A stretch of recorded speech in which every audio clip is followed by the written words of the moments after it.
What's going on, people? We are Tottenham TV, back again with another Tottenham update for you guys. Before we get into all the news surrounding Spurs, please do check out our website, WeAreTottenhamTV.com. You can see it on screen right now for all the latest articles. Really appreciate if you go check out the website and check out, there might be some merch you want to buy or some t-shirts as well.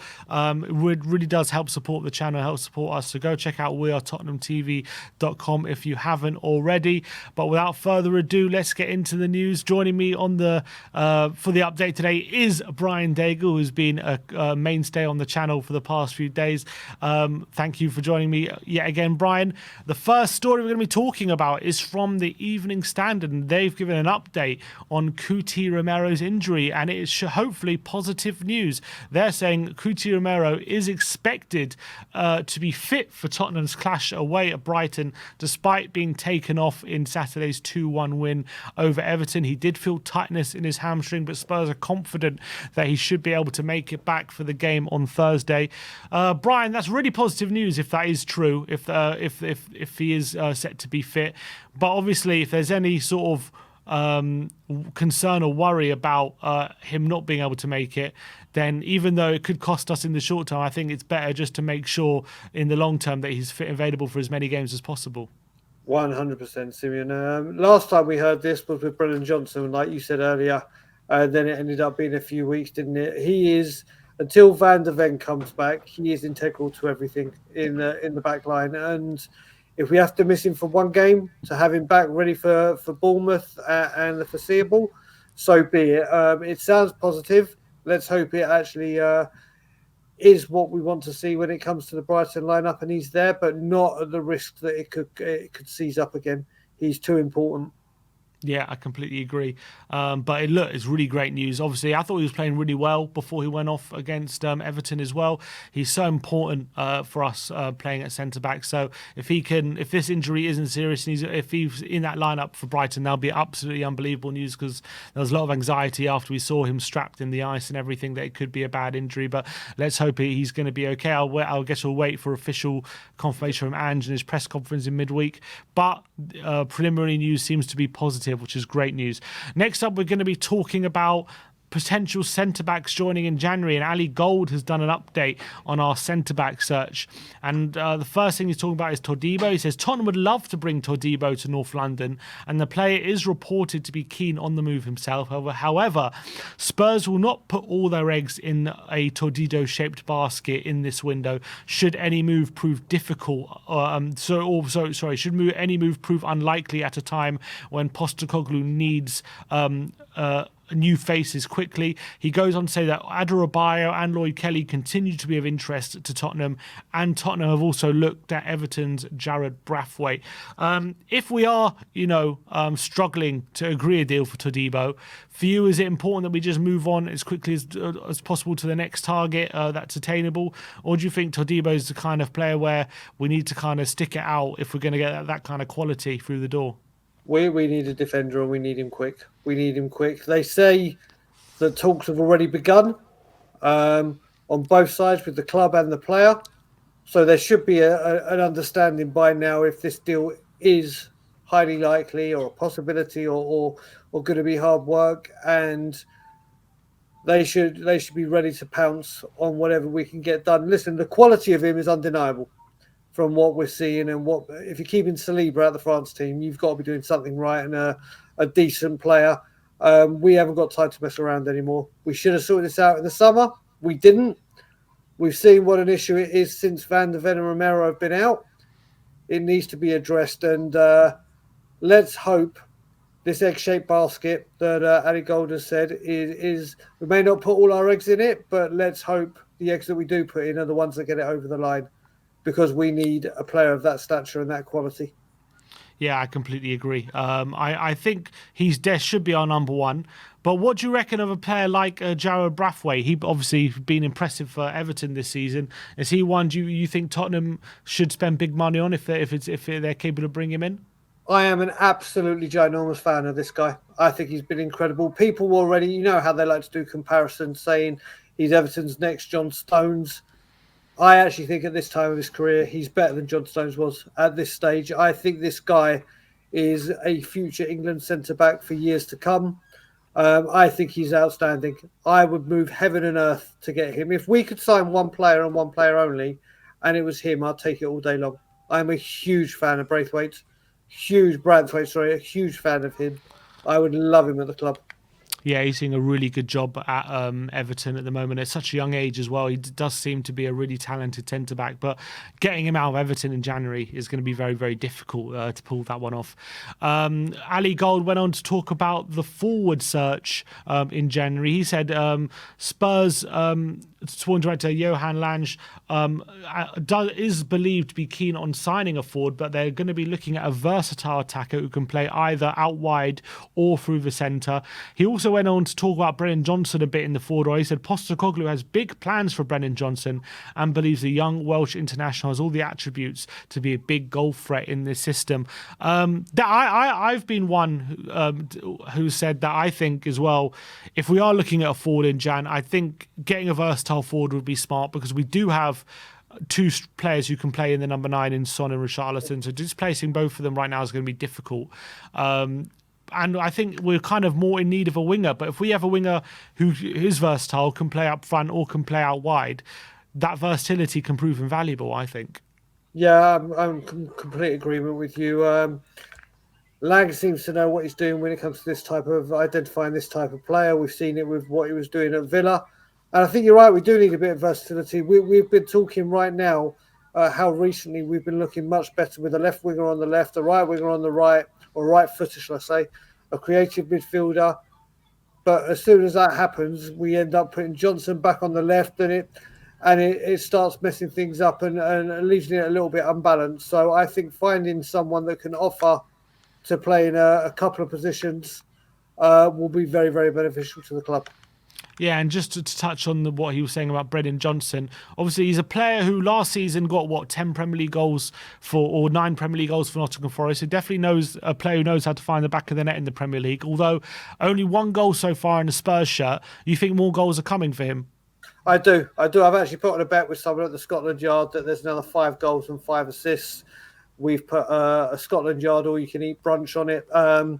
So I'm looking forward to that. I mean, I think he will. If he gets to play predominantly in the right and gets a run of games together without picking up an injury like he's unfortunately picked up a couple here, I don't think goals are far behind that and assists.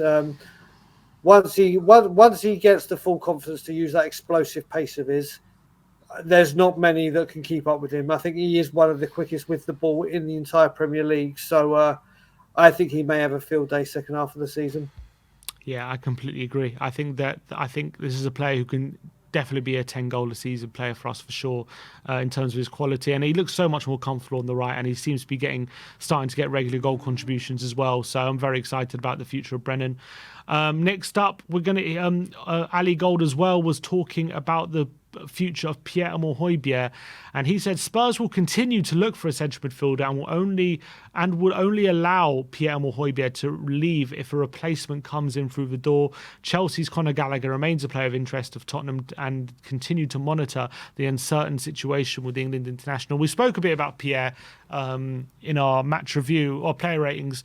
Obviously didn't start on the weekend, which is a bit strange considering when Bissouma's been out, he's usually been the deputy in that position. He did go for Ollie Skip. What do you think the likelihood is we are able to get Højbjerg out the door in this window? I think if Højbjerg has anything to do with it, it will happen. But I like what I hear from this report or this from Ali. You said it's from Ali Gold, yeah? Yeah. To hear the words Højbjerg will only leave if replaced gives me a bit more assurances, because obviously you look at the Christian Eriksen where we let him go and we didn't have a replacement to come in. It's good to hear or see that the club sound like, right, this can happen, but only if our guy is in first, so you can go because we have the replacement in. That's the positivity I'm taking from here. I'd rather he'd left if he does leave in the summer, especially with only having 12 months left on his contract when we get to the summer. But I can see it happening at the end of the window. Yeah, I hope so. I guess it depends on what kind of fee Spurs are going to command, and if anyone's going to stump up the cash. That was, I think, the sticking point in the summer. So hopefully that situation can change. But I think it is time to let Højbjerg go if we're able to, if there are clubs in for him. But I agree. I think considering as well, we've got so short of options in central midfield in January. It's important that we have a replacement lined up if we are going to let him go, and not just let him go without anyone coming in through the other way. So I think that's a positive update in my opinion. Next up, we're going to be talking about Dane Scarlett and the Ipswich boss Kieran McKenna. The Ipswich boss Kieran McKenna has been talking about Dane Scarlett's future this season, and talking about the possibility of recalling Dane Scarlett. He said there's a conversation with Tottenham at the moment. I think it looks very likely that he'll be recalled. Tottenham have injury issues at the moment, and have their main forward Son going to the Asia Cup at the start of January as well.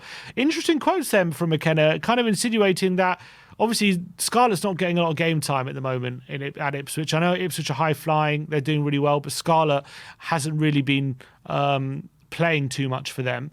With all the absentees we got in January, do you reckon it's a smart move? You can see Scarlett getting some chances in January if we do recall him? So I do rate Scarlett. I think there's a real player in there. He just needs to be given that right. When he did play for Spurs under Jose, and I think occasionally under Conte in the Europa League, the conference, he was played with the main players rested around him. So he didn't play with genuine quality or the first teamers at Tottenham. He did have a Kane and Son around him. He had other players around him. I think there's a player there, and if he comes back, first of all, he's going to be training under Jermaine Defoe. Now, if you're a striker trying to get into the game, there's not going to be many that are coaching that are better and more lethal than that man. And with the rise of Sinsop Bell, and you add Troy Parrott into this as well, Spurs have got to come to a decision with where these players' careers are going. And maybe it gives Ange that 6 months or 5 months of the season will be left in January, that he gets a proper look at him and says, yep, I do see something for him, or we cut our losses and get rid. But I hope we can find room for Scarlett, because I really think there's a player there. Yeah, 100% agree. And it's important to know as well, before he did go out on loan to Ipswich, he was getting some minutes, wasn't he, under Ange? Yeah. He's played the second half against Fulham in the Carabao Cup, and he played a bit in pre-season as well. So maybe Ange thinks, and so maybe Ange does think that he can be used he's more of use to us being available for selection for Spurs than not getting any minutes at Ipswich. So that would be very interesting if he was to be recalled, and that would be the situation. Although it would be interesting to what that means for Veliz. Would he be ahead of Veliz in January if he gets recalled or whatnot? But I think that is probably the right decision. If he's not playing for Ipswich, he might as well be training with us and get some opportunities to play with us if available. So you know what? Saying that, you say that, sorry, Sil, I didn't mean to cut you off, but when I was saying Sinsop Bell, didn't even think of Veliz. There's no. We've got a plethora of young talent in that position coming forward, and I think, see what you're saying, Veliz, Scarlett, Troy Parrott, and Dave Scott. There's so many people coming through. We've got to start thinking, right, what do we do? And then even further beyond, there's Mikey Moore. There are some real young talented forwards at this football club right now. And all 5 of them aren't going to get guaranteed first-team football at Tottenham Hotspur in the foreseeable. So Andrew's going to have to look at that, isn't he? Yeah, 100%. I completely agree. It's he might have to make some hard choices regards, because it can't be they're all very similar age and might not be room for all of them. But it'd be interesting to see if Scarlett does get any opportunities if he does get recalled. Oh, Lancaster as well. And who? Lancaster. And Lancaster as well, scoring goals at youth level. Last but not least, we're going to talk about some Lo Celso quotes. He's been talking to the media about a couple of players in the last 24 hours.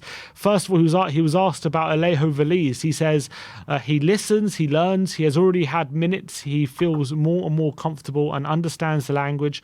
Because at the beginning you arrive and you don't understand anything, there is a beautiful group and a great dressing room that speaks a lot of Spanish. We've got him close, but he's going to get a lot more minutes and the goals are going to come for sure. That's really positive. And he was also talking about Romero, and he said they already love him a lot here.